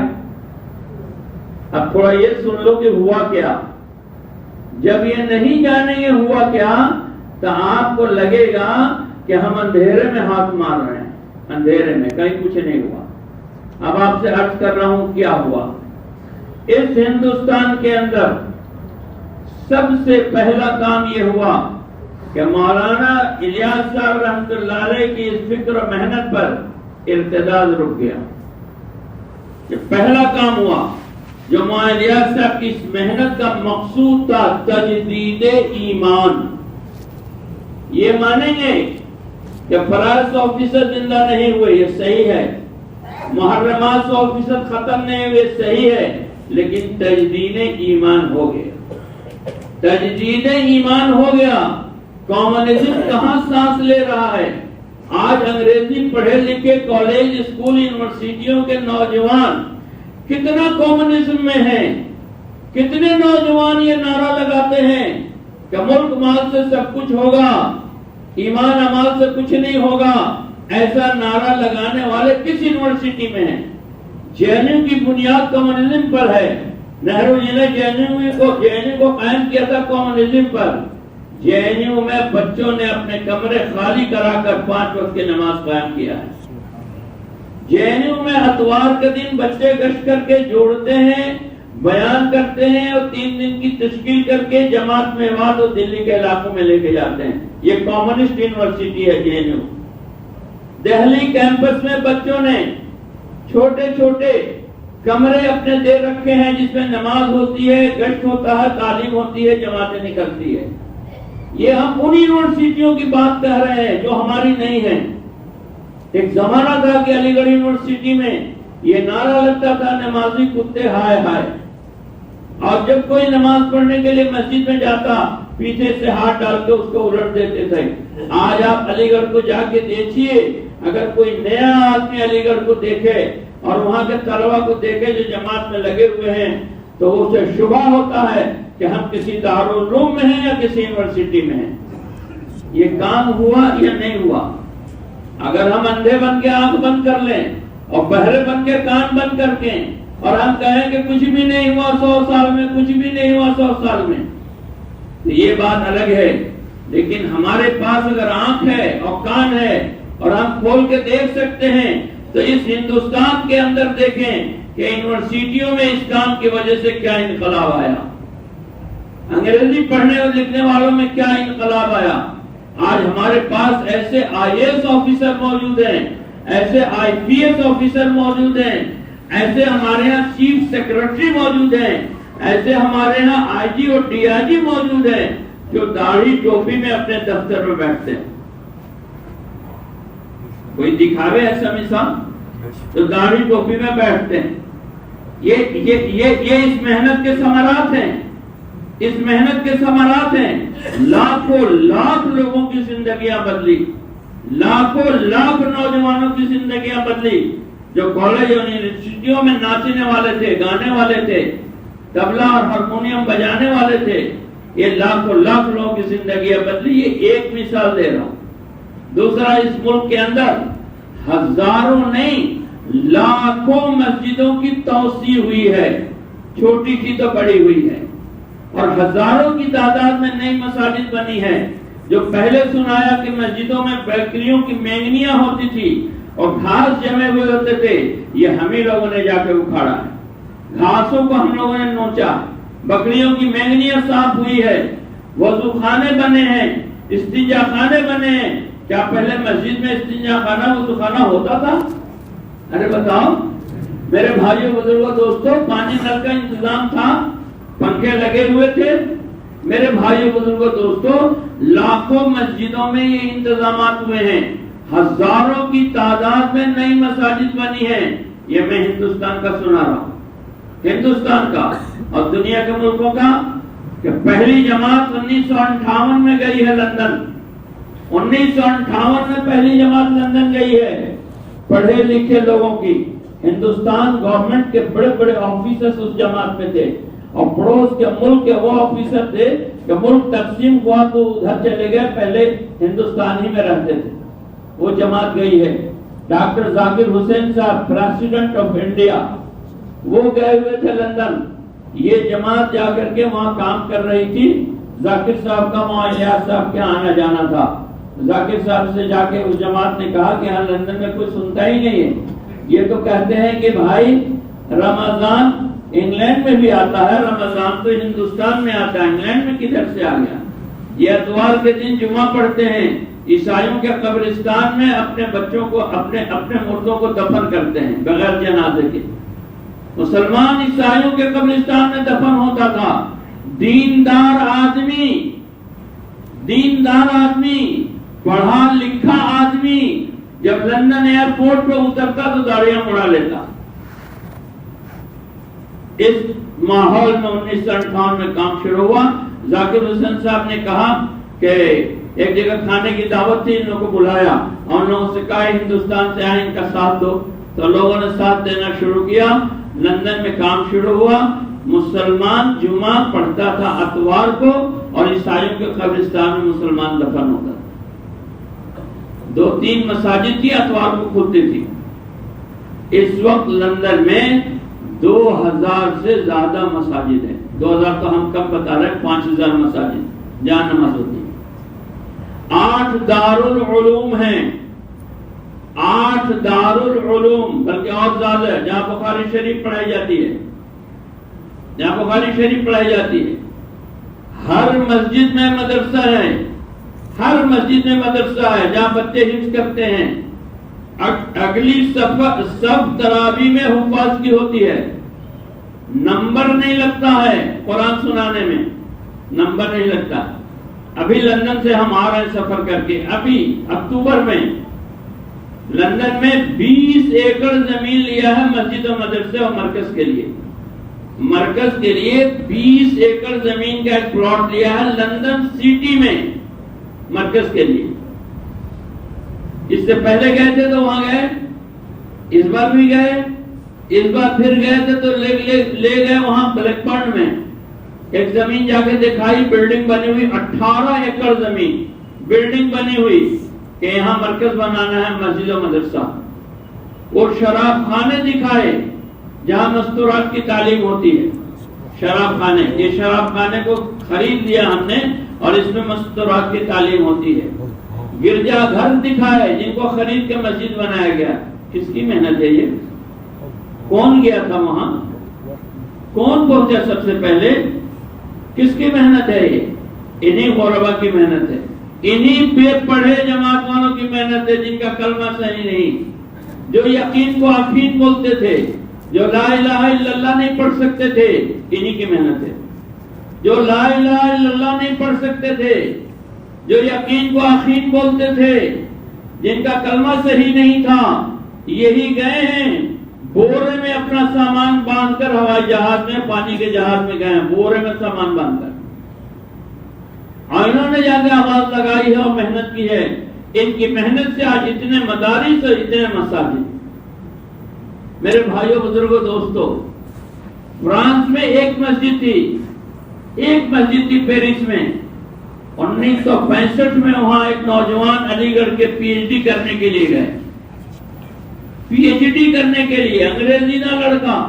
1965 میں جب ان کو بھیجا جا رہا تھا تو رو رہے تھے، وہاں بہت عریانے تھے، ہمارا ایمان کیا ہوگا، ہم نہیں جائیں گے، ہمارے ایمان کا کیا ہوگا، ہم نہیں جائیں گے۔ تو ان کو کہا کہ بھیجا گیا تم وہاں دعوت کی نیت سے جاؤ، اپنا پی ایچ ڈی بھی کمپلیٹ کرنا، دعوت کا کام کرنا۔ اور نوجوان پہنچے وہاں، یونیورسٹی میں پڑھائی شروع کی۔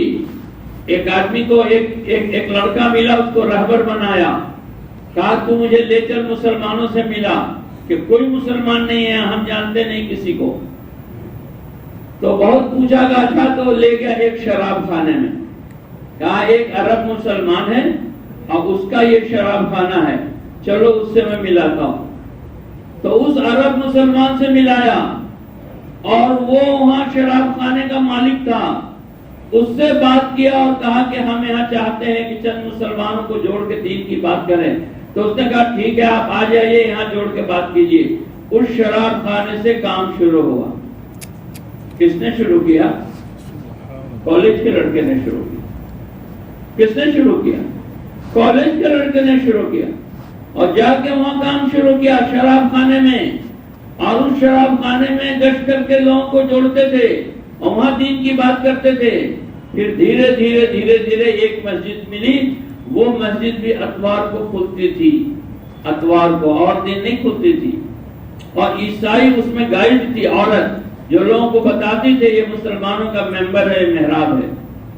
آج پورے فرانس میں 8,000 جگہوں پر نماز ہوتی ہے، 4-5 ہزار باقاعدہ مسجد ہے، دارالعلوم ہے، بخاری شریف کی تعلیم ہوتی ہے. اٹلی جو یوروپ کا مکہ و مدینہ ہے، اٹلی جو یوروپ والوں کا، عیسائیوں کا مکہ مدینہ ہے، وہاں کتنی مساجد بن گئی، وہاں کام ہو رہا ہے، ہمارے ساتھی بیٹھے پہنچے ہوئے. جرمنی میں کتنی مساجد بن گئی، یہ تو یوروپ کا بتا رہا ہوں. اسی طرح سے امریکہ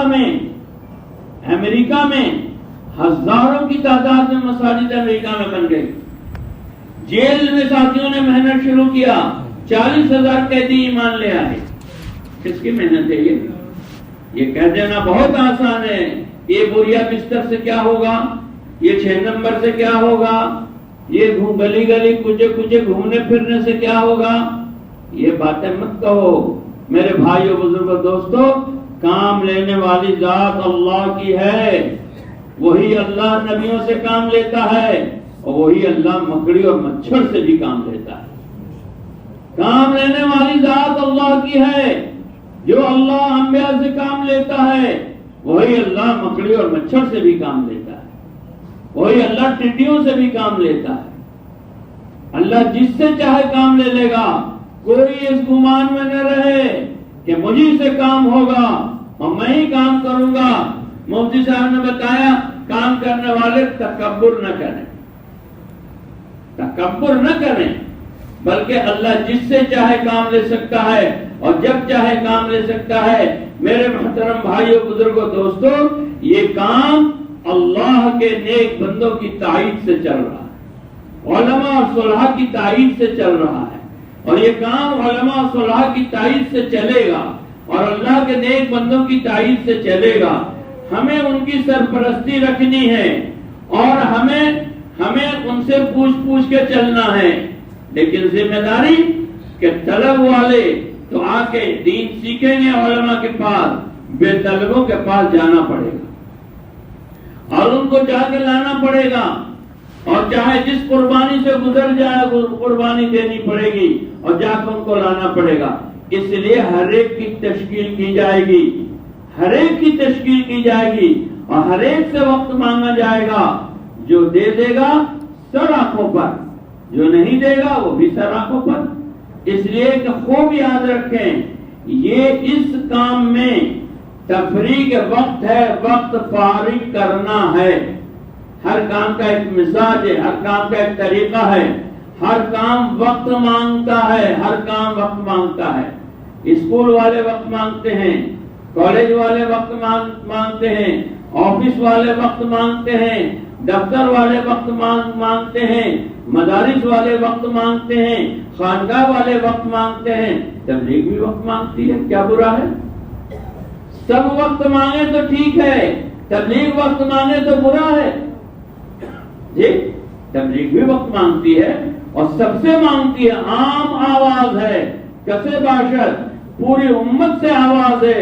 جو دے اس کا بھی بھلا، جو نہ دے اس کے لیے بھلا. جو دے گا اس کے لیے بھی دعائیں کی جائیں گی، جو نہیں دے گا اس کے لیے بھی دعائیں کی جائیں گی. ہمارا کام بھیک مانگنا ہے. ہم دامن پھیلا کے بھیک مانگیں گے اور سب سے بھیک مانگیں گے. جو دے دے گا اس کا بھی بھلا، جو نہیں دے گا اس کا بھی بھلا. ہر چیز وقت مانگتی ہے، یہ دعوت بھی وقت مانگتی ہے.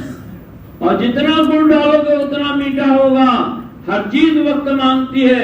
حضرت مولانا یونس صاحب رحمۃ اللہ علیہ، محدث سہارنپور رحمۃ اللہ علیہ، انہوں نے شادی ہی نہیں کی. علماء بیٹھے ہیں، پوچھو ان کے بہت شاگرد ہیں یہاں موجود ہوں گے شاگرد، انہوں نے شادی نہیں کی. کبھی کیوں شادی نہیں کیا آپ نے؟ شادی کرنا تو دین کا ایک حصہ ہے. نہیں مجھے علم کی مشغولی سے فرصت نہیں ہے، میں حق نہیں ادا کر سکوں گا، حق زوجیت. شادی نہیں کیا، یہ قربانی ہے کہ نہیں؟ ارے بولو نا جی. کوئی دین کے کام میں لگ جائے اور شادی نہ کرے تو کیا کہیں گے؟ اس نے بھی شادی نہیں کیا، دین کے کام میں لگ گیا. اورنگزیب رحمۃ اللہ علیہ کی ایک بیٹی تھی، ان کا نام تھا زیب النساء۔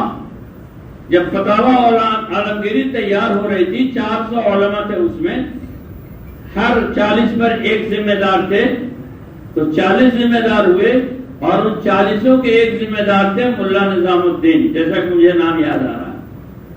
اورنگزیب رحمۃ اللہ علیہ جب وہ مسودہ تیار ہو کے زیرا اور بحث کے بعد ان کے پاس آتا تھا تمام علماء کی طرف سے، کسی بات میں کوئی اشکال پیش آتا تھا تو اورنگزیب رحمۃ اللہ علیہ کہتے تھے میری بیٹی سے پوچھ لیا جائے، زیب النساء سے۔ اب اس زیب النساء کتنی بڑی محدثہ تھی کہ ان تمام علماء کے دیکھ لینے کے بعد ان کے پاس بھیجا جاتا تھا کہ زیب النساء دیکھ لے، اور زیب النساء نے شادی نہیں کیا۔ باپ بہت کہتے تھے کہ شادی کر لو، کہتی تھی مجھ سے شوہر کا حق ادا نہیں ہوگا، میں اس لائق نہیں رہ گئی ہوں، کتابوں میں اتنا مشغول ہوں کہ مجھے اس کا وقت نہیں ملتا۔ تو قربانی دینے والے ایسی قربانی دیتے ہیں، ایسی قربانی صحابہ نے بھی دیا ہے اللہ کے دین کے لیے۔ اگر کوئی ایسی قربانی دے رہا ہے، حضرت مصعب بن عمیر رضی اللہ تعالیٰ عنہ کو حضور نے مدینہ پہنچنے سے پہلے بھیج دیا، جا کے مدینہ میں محنت کر کے ماحول بناؤ۔ 1 سال رہ کے انہوں نے ماحول بنایا، 1 سال مدینے میں رہ کے ماحول بنایا۔ جب مدینے کا ماحول بنا ہے تب اس کے بعد حضور صلی اللہ علیہ وسلم تشریف لے گئے۔ یہ کون سی تشکیل تھی؟ یہ کون سی تشکیل تھی؟ 1 سال وہاں رہے ہیں۔ حضور اکرم صلی اللہ علیہ وسلم ہجرت والی رات حضرت ابوبکر صدیق رضی اللہ تعالیٰ عنہ کو لے جا رہے ہیں، حضرت ابوبکر کے گھر میں جو کچھ درہم دراہم تھے سب لے کے چل دیے۔ یہ کون سا دین ہے؟ سب لے کے چل دیے، کچھ بھی نہیں چھوڑا۔ گھر میں اندھے بوڑھے باپ تھے، چھوٹی چھوٹی بچیاں تھیں، دادا نے آ کے پوچھا ارے کچھ چھوڑا ہے؟ تو بنی ہوئی تھی ایمان کی، ٹھکرا اکرا چن کے لا کے رکھ دی، اوپر سے کپڑا رکھ دیا تاپ میں۔ دادا تو نابینا تھے، ان کو چھلا دیا، ہاں ٹھیک ہے چھوڑ کے گیا ہے، حالانکہ کچھ بھی چھوڑ کے نہیں گئے۔ تو انہوں نے غلطی کی تو اللہ کے رسول نے کیوں نہیں منع کیا؟ اور اللہ کے رسول بھول گئے تو اللہ نے کیوں نہیں منع کیا؟ وہاں یہ حدیث شریف کیوں نہیں آئی وَرَجَلُ التَّحَقُّقِ؟ تمہاری بیوی کا بھی حق ہے، وہاں پر یہ حدیث شریف کیوں نہیں آئی؟ وہاں کیوں نہیں ٹوکا گیا؟ میرے بھائیوں بزرگوں دوستوں، دین کے تقاضے دیکھے جائیں گے، اور دین کے تقاضے پر قربان ہونے والوں کی استعداد دیکھی جائے گی کہ کس کے اندر کتنی استعداد ہے۔ قربانیاں دی گئی ہیں، کروڑپتی عورتیں حضرت خدیجہ رضی اللہ تعالیٰ عنہ، علماء کا کہنا ہے کہ حجاز میں ان سے زیادہ مالدار کوئی نہیں تھا، نہ مردوں میں نہ عورتوں میں۔ ساری دولت دین کی محنت پر لگا دی، اور دنیا سے اس حال میں جا رہی ہے کہ صحیح وزن پر کپڑا نہیں۔ ان کو اس حال میں دیکھ کر حضور صلی اللہ علیہ وسلم رونے لگے۔ جب آپ کے آنسو ان کے اوپر پڑے تو ان کی نیند کھلی، آنکھ کھلی، کہنے لگے آپ نہ روئیے، میں اپنے اللہ سے اس حال میں راضی ہوں۔ اور ان کو اللہ کا سلام آ رہا۔ حضرت ابوبکر نے سب لگا دیا تو اللہ کا سلام آیا۔ یہ تائید ہے یا تکذیب ہے؟ سب لگا دینے کے بعد اللہ کا سلام آیا، یہ تائید ہے یا تکذیب ہے؟ یہ پیغام کیا دے رہا ہے؟ یہ واقعہ کیا پیغام دے رہا ہے؟ کہ ضرورت پڑے گی تو ایسا بھی کیا جائے گا، ہر سٹے نہیں کیا جائے گا، سب کے ساتھ نہیں کیا جائے گا، علماء اور اہل اللہ سے پوچھ کے کیا جائے گا، لیکن ضرورت پڑے گی تو یہ بھی کیا جائے گا۔ مالٹا کے جیل میں جو لوگ بند ہوئے ان کی بیویوں کا کیا ہوا؟ ان کے بچوں کا کیا ہوا؟ وہ مالٹا کے جیل میں بند ہونے والے کون تھے؟ وہ حضرت شیخ الہند رحمۃ اللہ علیہ ہیں، حضرت مدنی رحمۃ اللہ علیہ ہیں۔ یہ مالٹا کے جیل میں لوہے کا راڈ گرم کر کر کے حضرت شیخ الہند کے پیٹھ کو داغا جا رہا تھا، اور لڑائی ہو رہی تھی سیاست کی۔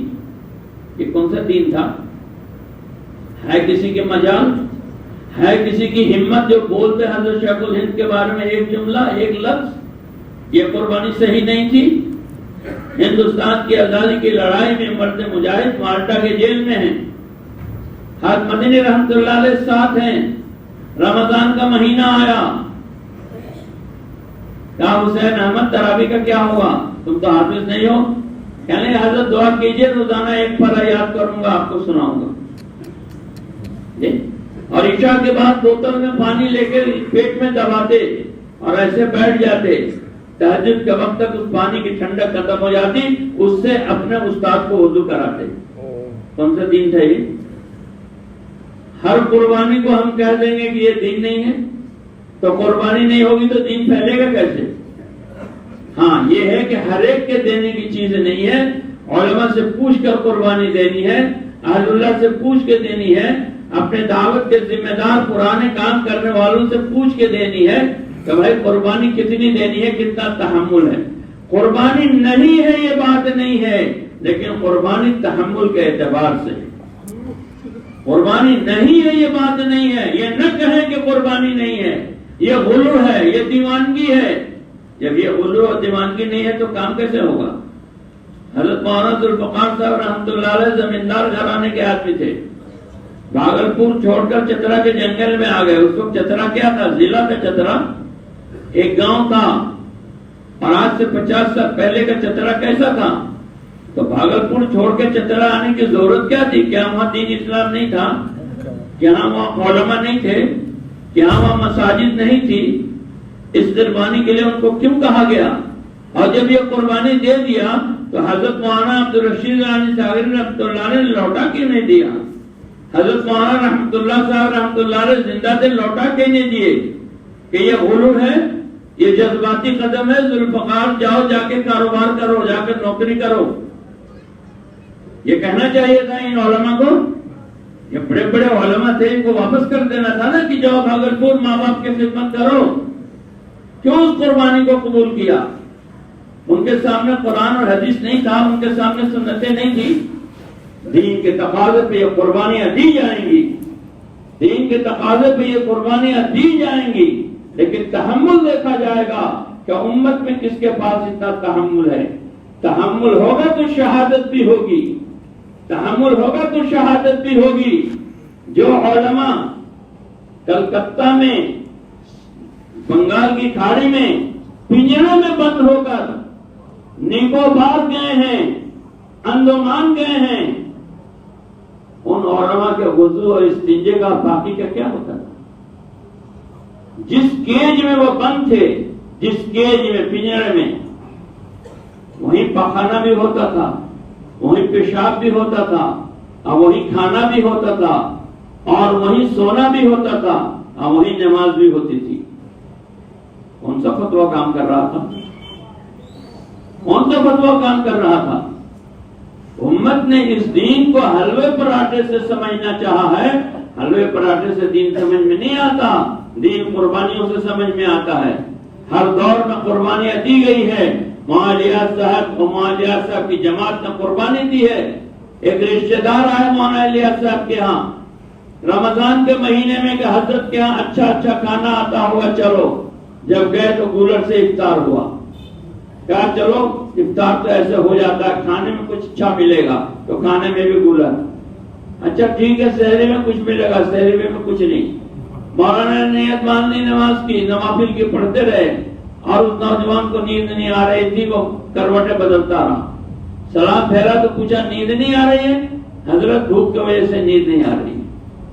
رحمۃ اللہ علیہ کا گھرانہ, لکڑی کے جسم, کٹھوتی میں آٹا گوندھا جاتا تھا. جب سب ختم ہو گیا, مولانا رحمۃ اللہ علیہ بچے تھے, تو اس کے شگاف میں جو آٹے سٹے ہوئے تھے اس کو لکڑی سے کھرچ کر نکالا اور اس کی روٹی بنی. مولانا صاحب نے دیکھا تو آنکھ سے آنسو نکل گیا کہ میرا اکلوتا بیٹا یہ اس حال میں ہے کہ لکڑی کے کٹھوتی میں سے, شگاف میں سے آٹے نکال رہا ہے. یہ کون سا دین ہے؟ کیا ان پر واجب تھا, فرض تھا؟ اگر مولانا الیاس صاحب کے لیے یہ نفلی چیز تھی اور مستحب چیز تھی تو ہمارے لیے کیا ہے؟ ان کے لیے فرض واجب نہیں تھا تو ہمارے لیے فرض واجب کیسے؟ ان کے لیے یہ مستحب چیز تھی, یہ مستحب چیز بھی نہیں تھی تو ہمارے لیے کیا ہے؟ میرے بھائی بزرگوں دوستو, ہم اپنے علماء کی زندگی دیکھیں, ہم اپنے اہل اللہ کی زندگی دیکھیں. حضرت مدنی رحمۃ اللہ علیہ نواب اور زمیندار آدمی تھے, ان کا خاندان ہوا تھا مدینے میں, اور لوگ کہتے ہیں کہ آدھے مدینے کے یہ لوگ مالک تھے اور 12 سال مسجد نبوی میں درس دیا حدیث کا اور بہت سارے دروس تھے وہاں مسجد نبوی میں. جب حضرت کا درس شروع ہوا تو سارے درس بند کر کے لوگ آپ کے درس میں شامل ہو گئے. اتنا بڑا اعجاز و اکرام. مدینہ، مسجد نبوی کا درس، نبی پاک صلی اللہ علیہ وسلم کا روضہ، اور گئے کہاں؟ استاد کے ساتھ مالٹا کے جیل میں. کون سا فتویٰ تھا کہ استاد کے ساتھ مالٹا کے جیل میں جائیے مسجد نبوی کا درس چھوڑ کر؟ کیا ان لوگوں نے دین نہیں سمجھا تھا؟ کیا یہ لوگ قرآن حدیث نہیں سمجھے تھے؟ تو بچا کے نہ رکھ اسے، تیرا آئینہ ہے وہ آئینہ جو شکست ہے تو عزیز تر نگاہ آئینہ ساز نے. یہ دنیا ہے، بہت سے لوگ یہاں اپنی حیثیت بنا کے جائیں گے اور بہت سے لوگ اپنی حیثیت مٹا کے جائیں گے. دیکھنا یہ ہے کہ اس کے ہاں پوچھ کس کی ہے. اسی اللہ کے دین سے لوگ حیثیت بنائیں گے اور اسی اللہ کے دین کے لیے لوگ حیثیت مٹائیں گے اور دونوں یہیں رہیں گے، ایک ہی جگہ رہیں گے. ایک ہی جگہ ہیں. ایک اپنی حیثیت بنا رہا ہے اسی دین سے اور ایک آدمی اسی دین کے لیے اپنی حیثیت مٹا رہا. کیا دونوں برابر ہیں؟ دونوں کے ایک ہی اجر ملے گا؟ دونوں کو ایک ہی بھاؤ ملے گا؟ دونوں کو ایک ہی مقام ملے گا؟ اندھیر نگری چوپٹ راج ہے. میرے بھائیو، بزرگوں، دوستو، کس نے اپنے کو مٹایا؟ جو اپنے کو مٹائے گا وہی پائے گا. سید سلیمان ندوی رحمۃ اللہ علیہ حضرت تھانوی رحمۃ اللہ علیہ سے فائد تھے. حضرت تھانوی رحمۃ اللہ علیہ کے پاس گئے اور واپس ہونے لگے تو پوچھا حضرت کیا کرو؟ کہا جا کے اپنے کو مٹا دینا. ایک دانہ خاک میں مل کر گلے گلزار ہوتا ہے، یہی چترا ہے. سینکڑوں میٹے ہیں بغیر مٹے ہوئے باغ و بہار ہے. سینکڑوں میٹے ہیں. حضرت رحمت اللہ علیہ کے زمانے سے لے کر بڑے حضرت رحمت اللہ علیہ، راجی ساگر رحمت اللہ علیہ، مولانا رحمت اللہ صاحب رحمت اللہ علیہ، اور اس کے بعد کے کتنے لوگ سب مٹے ہیں. یہی کی جماعت دلی گئی ہے اور راستے میں 47 کی ایٹم کی رائٹ تھی جس میں پتھر کھایا ہے اور لاٹیاں کھائی ہے. یہی کی جماعت گئی تھی. میرے بھائیو، بزرگوں، دوستو، یہ کام تو اپنا گلا اور اپنی چھری کا ہے. گلا بھی اپنا ہے، چھری بھی اپنی ہے. کاٹو کتنا کاٹ سکتے ہو. اپنا گلا اپنی چھری کا کام ہے. کام قربانی کا ہے میرے بھائی. قربانی مانگتا ہے، قربانی چاہتا ہے. کچھ بچا کے چلے جائیں گے، کچھ مٹا کے چلے جائیں گے. کچھ بچا کے چلے جائیں گے، کچھ مٹا کے چلے جائیں گے. جو بچا کے جائے گا وہ بھی قبروں کا پیوند بنے گا اور جو مٹا کے جائے گا وہی قبروں کا پیوند بنے گا. وہاں پتہ چلے گا کہ بنایا تھا تو کیا لے کے آئے اور مٹایا تھا تو کیا چھوڑ کے آئے. جو بنایا ہے وہ بھی کچھ لے کے نہیں جائے گا. کوئی لے کے جائے گا؟ کوئی لے کے نہیں جائے گا. جو بنایا ہے وہ بھی کچھ لے کے نہیں جائے گا اور جو مٹایا ہے وہ بھی کچھ ضائع کر کے نہیں جائے گا. جو لگائیں گے اس سے زیادہ پائیں گے. کوئی اللہ سے یہ نہیں کہہ سکتا قیامت میں کہ یا اللہ جتنا لگایا اتنا نہیں پایا. کوئی نہیں کہہ سکتا جتنا لگایا اتنا نہیں پایا. اس لیے میرے بھائیو، بزرگوں، دوستو، ہم کام چاہتے ہیں اپنے ضلع میں، ہم کام چاہتے ہیں اپنے زون میں، ہم کام چاہتے ہیں اپنے صوبے میں. بڑوں کے دیکھیں، ان کو دیکھیں جو چلے گئے، ان کو نہیں دیکھیں جو موجود ہیں. ان کو دیکھیں گے جو موجود ہیں تو گمراہی کا خطرہ ہے، اور جو چلے گئے ان کو دیکھیں گے تو ہدایت پا جائیں گے. صحابہ چلے گئے، تابعین چلے گئے، تابع تابعین چلے گئے. لاکھوں لاکھ نے اور کروڑوں کروڑ نے اللہ کے دین کے لیے اپنی زندگیاں قربان کی ہے. اس لیے میرے بھائیوں، بزرگوں، دوستو، راستہ کھلا ہوا ہے، واضح اور صاف ہے. جان لگاؤ، مال لگاؤ، وقت لگاؤ. ہمارے بزرگوں نے جو ہمیں ترتیب بتائی ہے، یہ ترتیب کیا ہے یہ بھی سن لو. یہ ترتیب نصاب ہے، یہ ترتیب نصاب ہے، یہ ترتیب نصاب ہے. نصاب سلیبس نہ فرض ہے، نہ واجب ہے، نہ سنت ہے، نہ مستحب ہے، یہ نصاب ہے. جیسے اسکول کا نصاب ہے، جیسے مدرسے کا نصاب ہے، جیسے اور جگہوں کا نصاب ہے، ویسے یہ بھی ایک نصاب ہے. فرض واجب نہیں، نصاب ہے. لیکن ہاں بغیر نصاب کے کچھ حاصل بھی نہیں ہوگا. عالم بننا چاہتے ہیں تو نصاب کے مطابق پڑھنا پڑے گا. انجینئر بننا چاہتے ہیں نصاب کے مطابق پڑھنا پڑے گا. گریجویٹ بننا چاہتے ہیں نصاب کے مطابق پڑھنا پڑے گا. تبلیغ کا فائدہ لینا چاہتے ہیں تو اس کا بھی نصاب ہے. اس کے نصاب میں روزانہ کے 5 کام ہیں. اس کے نصاب میں سالانہ نقل و حرکت ہے، چلہ بھی ہے اور 4 مہینہ بھی ہے. اس کا نصاب ہے. اسی نصاب کے اعتبار سے ہم چلہ بھی مانگتے ہیں، ہم 4 مہینہ بھی مانگتے ہیں، ہم سال بھی مانگتے ہیں. دارالعلوم دیوبند سے طلبہ سال کے لیے نکلتے ہیں، مذاہب سے طلبہ سال کے لیے نکلتے ہیں، اساتذہ ان کی تشکیل میں بیٹھے رہتے ہیں. شاہی سے نکلتے ہیں، جی لکھنؤ سے ندوے سے نکلتے ہیں. نصاب ہے. اس نصاب پر لوگ جان مال لگا رہے ہیں، اس نصاب پر لوگ اپنی زندگیاں دے رہے ہیں. یہ ایک نصاب ہے. اسی لیے اس نصاب کا تعلق آدمی کی اصلاح سے ہے. یہ بالکل نہیں ہے کہ اس نصاب کے علاوہ پر ہدایت نہیں ہے، یہ بالکل نہیں ہے. اس نصاب کے علاوہ جیسے مفتی صاحب نے کہا علم فرض ہے جہاں سیکھو، کہا نا مفتی صاحب نے علم فرض ہے جہاں سیکھو. مدرسے میں سیکھو، اسکول میں سیکھو، کالج میں سیکھو، تبلیغ میں سیکھو، بزرگوں کے پاس جا کے سیکھو، خانقاہوں میں سیکھو. علم سیکھنا مقصود ہے جہاں سیکھو. وہی بات میں بھی کہہ رہا ہوں، انتہائی حق اور سچ بات کہی. دین اصل ہے جہاں سیکھو، مدرسے میں سیکھو، خانقاہ میں سیکھو، بزرگوں کے یہاں سیکھو. چلت العلوم پھرت العلوم میں جا کے سیکھو. یہ تبلیغ دین سیکھنا مقصود ہے. اس کے لیے میرے بھائی ایسا نہیں ہے کہ جو چلہ نہیں لگائے گا دیندار نہیں بنے گا، جو 4 مہینہ نہیں لگائے گا دیندار نہیں بنے گا. لیکن ایک نصاب بنایا جاتا ہے کہ پہلے کلاس کے بچے کو کتنے ورڈ سکھلانے ہیں، سیکنڈ اسٹینڈرڈ میں کتنا، تھرڈ میں کتنا، فورتھ میں کتنا، 9th میں کتنا، کہ 10th تک جاتے جاتے اس کی ووکیبلری اتنی ہو جانی چاہیے. اسی طرح سے یہ نصاب ہے. روزانہ کا مشورہ ہے، روزانہ کی تعلیم ہے، روزانہ کی ملاقات ہے، ہفتے کے 2 گشت ہیں، مہینے کا 3 دن ہے. ایک نصاب ہے. اس نصاب سے کروڑوں کی زندگی بنی ہے. تجربہ یہ بتا رہا ہے جو اس نصاب کو اختیار کرے گا انشاءاللہ ثم انشاءاللہ اس کی بھی زندگی بنے گی. اگر علماء کی نگرانی میں چلا، اللہ کی سرپرستی میں چلا، مسجد کے ماحول میں وقت لگایا، بزرگوں سے پوچھ کے چلا، تو انشاءاللہ یہ نصاب اس کی زندگی بنا دے گا.